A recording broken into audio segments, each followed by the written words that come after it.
Friends, എല്ലാവർക്കും നമസ്കാരം. Welcome to my channel. അപ്പോൾ ഇന്നൊരു അടിപൊളിയായിട്ടുള്ള റെസിപ്പിയാണ് മുറുക്ക് തേങ്ങാപ്പാൽ ഒഴിച്ച മുറുക്ക്. തേങ്ങാപ്പാൽ ഒഴിക്കാതെയും നമുക്ക് ചെയ്യാം. അതെങ്ങനെയെന്നുള്ളത് ഞാൻ ഈ വീഡിയോയിൽ പറയുന്നുണ്ട്. അപ്പോൾ എങ്ങനെയാണ് ഇത് ചെയ്തതെന്ന് കാണാം. അപ്പോൾ എല്ലാവരും ചാനൽ ഒന്ന് സബ്സ്ക്രൈബ് ചെയ്യണം, സപ്പോർട്ട് ചെയ്യണം. ആ ബെല്ലൈക്കൺ കൂടെ ഒന്ന് പ്രസ് ചെയ്യണം. അതിൽ ഓൾ ഓപ്ഷൻ തിരഞ്ഞെടുക്കണം. ഞാൻ വീഡിയോസ് അപ്ലോഡ് ചെയ്യുമ്പോൾ നിങ്ങൾക്ക് ഉടനോടെ നോട്ടിഫിക്കേഷൻസ് വരും. അപ്പോൾ ഈ ക്രിസ്പി ആയിട്ട് നമുക്ക് മുറുക്കുണ്ടാക്കണമെങ്കിൽ നമ്മൾ ചില കാര്യങ്ങൾ ശ്രദ്ധിക്കണം. മാവ് കുഴച്ചെടുക്കുന്ന രീതിയൊക്കെ ഞാൻ ഈ വീഡിയോയിൽ ത്രൂ ഔട്ട് ഇതിൻ്റെ ടിപ്സ് പറയുന്നുണ്ട്. എല്ലാവരും വീഡിയോ മുഴുവനായിട്ടും കാണുക. അപ്പോൾ നമുക്ക് ഇന്നത്തെ വീഡിയോയിലോട്ട് ഒട്ടും സമയം കളയാതെ നമുക്ക് പോകാം.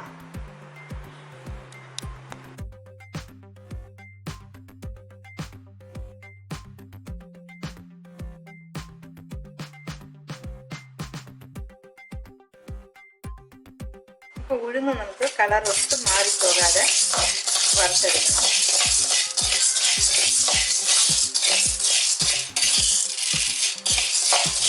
അരിപ്പൊടി എടുത്തിരിക്കുന്നത് ഇടിയപ്പത്തിൻ്റെ പൊടിയാണ്. അത് എൻ്റെ ഈ 240 ml കപ്പിൻ്റെ അളവിന് 3 കപ്പ് എടുത്തിട്ടുണ്ട്. അത് നമുക്ക് ബേസിനിലോട്ട് ഇട്ട് കൊടുക്കാം.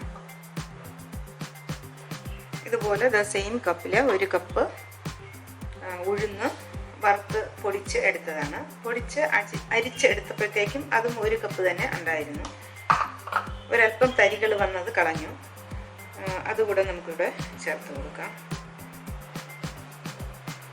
ഒരു തേങ്ങയുടെ പാല്, ഞാൻ ഈ തേങ്ങാപ്പാൽ ഒന്ന് ചെറുതായി ചൂടാക്കി എടുത്തു. അതിന് നമുക്കിനി ഇതിനാവശ്യമുള്ള ഉപ്പും ഒരു ടീസ്പൂൺ പഞ്ചസാരയും കൂടെ ചേർത്തു. ചെറിയൊരു മധുരത്തിന് 1 ടീസ്പൂൺ പഞ്ചസാരയും നമുക്ക് ആവശ്യമുള്ളത്ര ഉപ്പും കൂടെ ചേർത്ത് കൊടുക്കാം.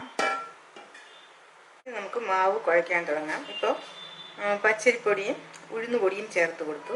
ഇനി ഈ തേങ്ങാപ്പാൽ ഒന്ന് ചെറുതായി ഞാൻ ചൂടാക്കിയതാണ്. അതിൽ പഞ്ചസാരയും ഉപ്പും ചേർത്ത് കൊടുത്തു. അത് നമുക്ക് ഇതിലോട്ട് ഒഴിച്ചു കൊടുക്കാം. പഞ്ചസാരയൊക്കെ അലിഞ്ഞു വരാൻ ഞാൻ അതിൽ തന്നെ മിക്സ് ചെയ്ത് കൊടുത്തു. ഇനി നമുക്ക് എള്ളും ജീരകവും കൂടെ ചേർത്ത് കൊടുക്കാം. ജീരകം ഓപ്ഷണലാണ്. എള്ള് ചേർത്ത് കൊടുക്കാം. ഒരു ടീസ്പൂൺ എള്ള്, ഒരല്പം ജീരകം ചേർത്ത് കൊടുക്കാം.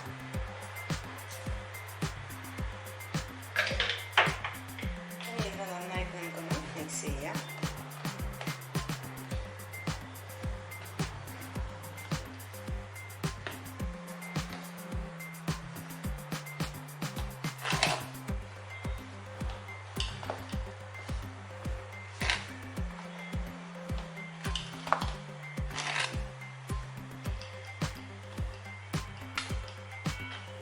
നമുക്ക് വെള്ളം ആവശ്യമുണ്ടെങ്കിൽ അല്പം ചൂടുവെള്ളം ചേർത്ത് തന്നെ കുഴച്ചെടുക്കാം.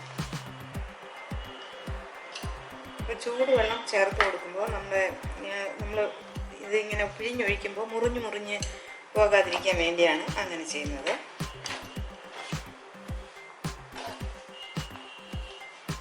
ഞാൻ വെള്ളം ഓൾറെഡി ചൂടാക്കി വെച്ചിട്ടുണ്ട്. അതുകൊണ്ട് ഈ മാവ് കുഴയ്ക്കാൻ ആവശ്യമുള്ളത്ര വെള്ളം കൂടെ ചേർത്ത് കൊടുക്കാം.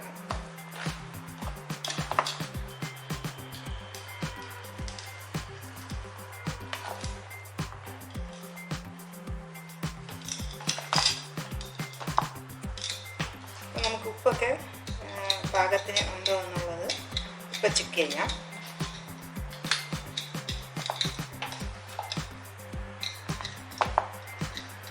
ഇപ്പം ഞാനിവിടെ മാവ് കുഴച്ചെടുത്തു. എന്നിട്ട് ഒരു ടേബിൾ സ്പൂൺ എണ്ണ കൂടെ ഒഴിച്ചു കൊടുത്തു. ഇനി നമുക്ക് നന്നായിട്ടൊന്ന് ഒഴിച്ച് വയ്ക്കാം. അപ്പോൾ എണ്ണയ്ക്ക് പകരം നിങ്ങൾക്ക് നെയ്യ് വേണമെങ്കിലും ചേർക്കാം.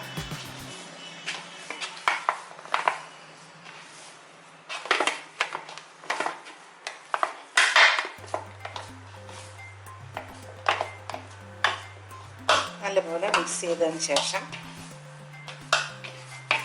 ഇനി നമുക്ക് സേവനാഴിയിലൂടെ പിഴിഞ്ഞ് മുറുക്കുണ്ടാക്കാം. നമുക്കിഷ്ടമുള്ള അച്ചിട്ട് മുറുക്കുണ്ടാക്കാം.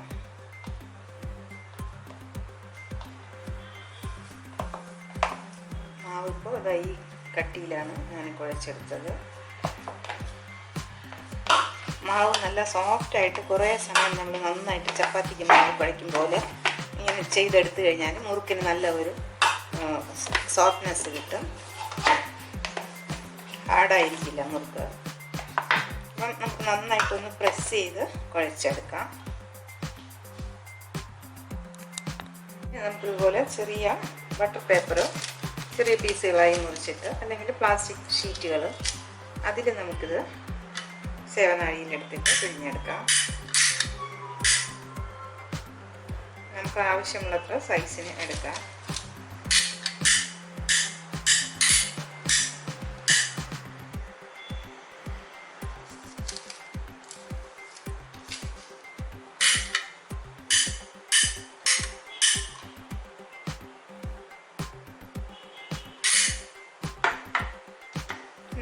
നമുക്ക് ചൂടായ എണ്ണയിലിട്ട് ഇത് വറുത്തെടുക്കാം. എണ്ണ ആദ്യം ഒന്ന് ചൂടായോ എന്നൊന്ന് ടെസ്റ്റ് ചെയ്തിട്ട് നമുക്ക് ഇട്ട് കൊടുക്കാം. ഒരു ചെറിയ പീസ് എടുത്ത് എണ്ണ ചൂടായിട്ടുണ്ട്, ഇനി നമുക്ക് ഇട്ട് കൊടുക്കാം.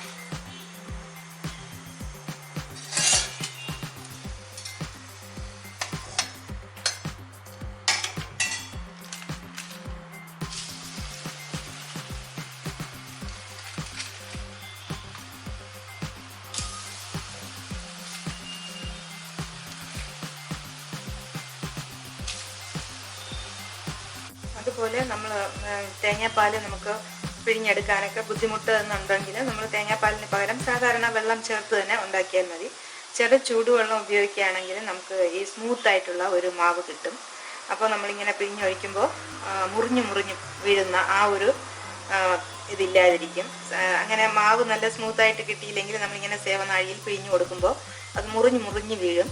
അപ്പോൾ നമ്മളിങ്ങനെ ഇതുപോലെ ചൂടുവെള്ളത്തിലാണ് കുഴയ്ക്കുന്നതെങ്കിൽ ആ ഒരു മുറിഞ്ഞു വീഴുന്ന ഒരു ടെൻഡൻസി കാണില്ല. അപ്പോൾ അതൊക്കെ ഒരു ടിപ്പാണ്. നമുക്കൊന്ന് മറിച്ച് ഇട്ട് കൊടുക്കാം.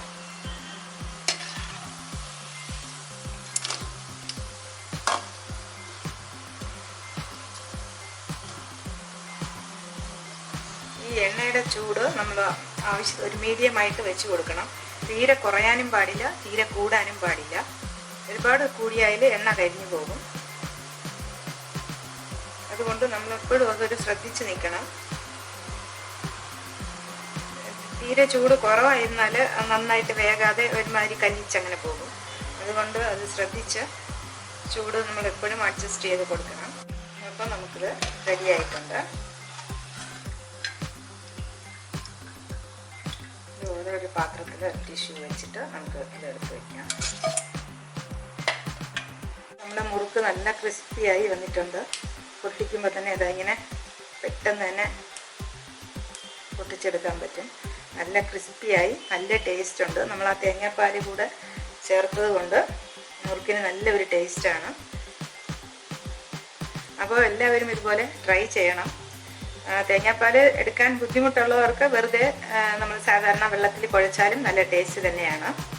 അപ്പോൾ നമ്മൾ മുറുക്ക് മുഴുവനും ഇവിടെ ചുട്ടെടുത്തു. ഏകദേശം അത്രയും ഞാൻ എടുത്ത ക്വാണ്ടിറ്റിക്ക് ഒരു 26-27 മുറുക്ക് വരെ ഉണ്ട്. അപ്പോൾ വീണ്ടും കാണാം ഇതുപോലെ നല്ല റെസിപ്പീസുമായി. Till then bye by.